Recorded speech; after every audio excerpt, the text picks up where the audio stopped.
5-4 Pirates. The pitch. Swinging a pop-up. Back of third.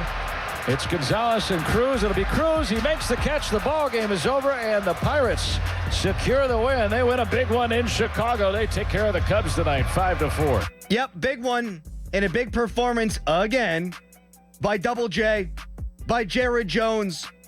6 innings, yes, 3 earned runs, but 7 strikeouts. No walks, which has really been customary for him. He did not even have a single 3-ball count.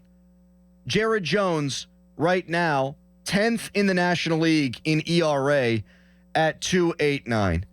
The Pirates, 5 games under 500. They were 6 games under, obviously, going into yesterday's game. They didn't hit that low point until June 22nd last year. So the Pirates, a full month ahead of schedule in terms of their losing ways. And yet, I feel okay about the state of the franchise. That might sound crazy. We'll get into Roansy Contreras and that trade coming up in the next segment. Jack Sawinski, no good. You look at what Henry Davis is doing in AAA, and you can ask questions about scouting and development with this Pirates organization. You can call into question the way they spend money, how much money they spend, what Ben Cherington has done in his 5-year tenure. You can question Derek Shelton and his managerial prowess. All of those things are fair game, no question about it. But I woke up today after watching that game last night, and I couldn't help but feel pretty good, actually, about the Pirates and where they're going in their future. Jared Jones is a dog. And the kids these days, Callis, they spell that D-A-W-G. He is a guy. He has 63 strikeouts in 53 innings. He has walked a mere 7 batters in those 53 innings. Now, the home run thing is of concern, but follow me here for a second. Jared Jones reminds me of a former football player. Bad guy, it turns out, but a hell of a player, and that's Brett Favre.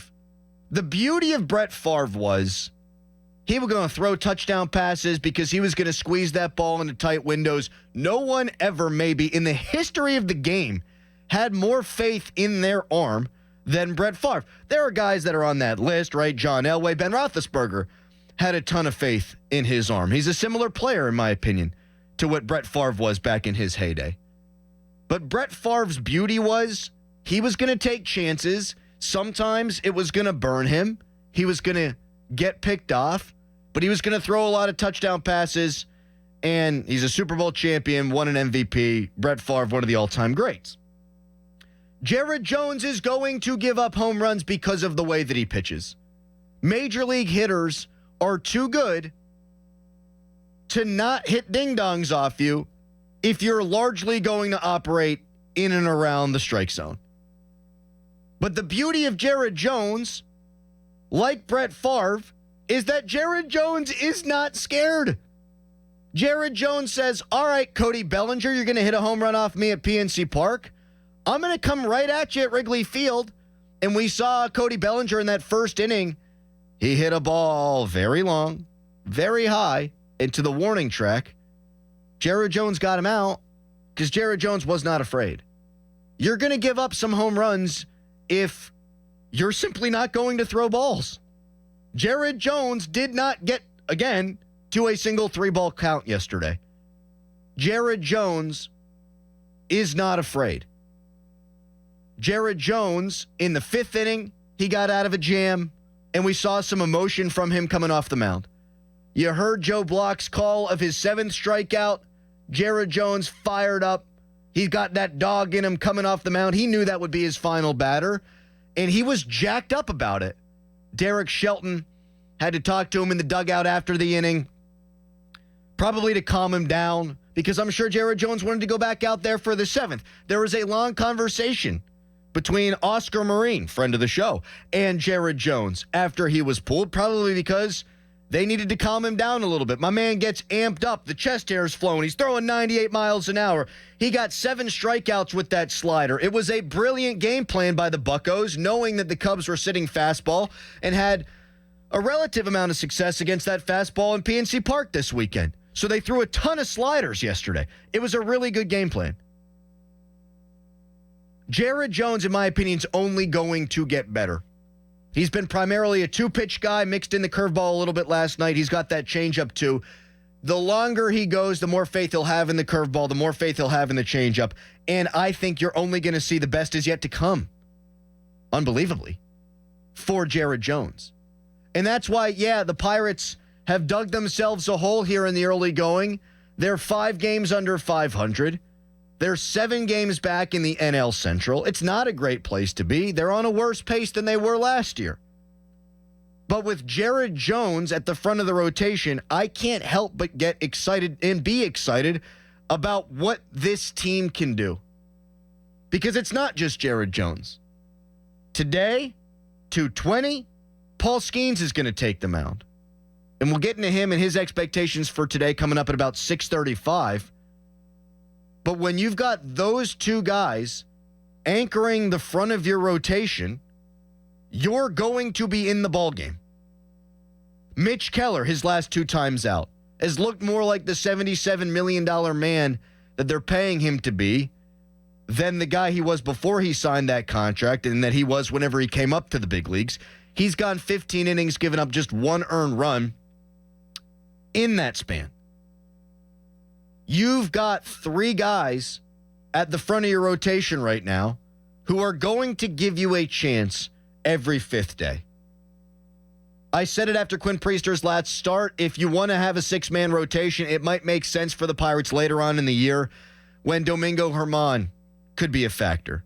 If Marco Gonzalez were to be healthy and get reinserted into the Pirates rotation. You need to protect Jared Jones. There's going to be an innings limit there. You need to protect Paul Skeens. We know for damn certain there's going to be an innings limit there. So a 6-man rotation later on in the year when you've got enough quality arms and you can bump Bailey Falter to the bullpen as your long man, as your piggyback guy with Jones and Skeens, that makes sense to me. But with 3 off days in May, a 6-man rotation doesn't make any sense right now. So as it stands, 3 out of every 5 times through your rotation, you're tossing Jared Jones, Paul Skeens, and Mitch Keller at the opposition. I think water finds its level. I think they're going to win games. I know the bats haven't been good, but we are seeing some signs of life. First game against Milwaukee, they score 8 runs. They score 10 runs against the Cubs in the Paul Skeens debut. They score 5 runs last night.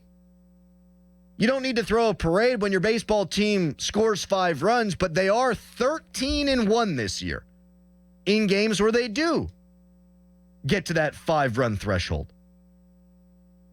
It's not going to take much for this team to string wins together when you've got Skeens, when you've got Jones, when you've got Keller, if this offense can just improve incrementally. And it doesn't have to be 5 runs every time out. That might be a bridge too far.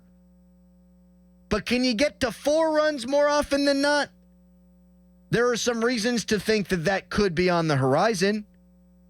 You know, Connor Joe went 1 for 4 last night, and he had opportunities he didn't capitalize on.